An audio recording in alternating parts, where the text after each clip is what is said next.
Добрий день, нині друга серія нашого вентилятора, теж рестайл. Нові лопасті він отримав.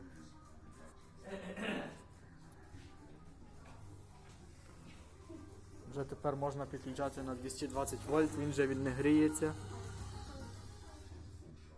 Бо раніше на 220 грівся.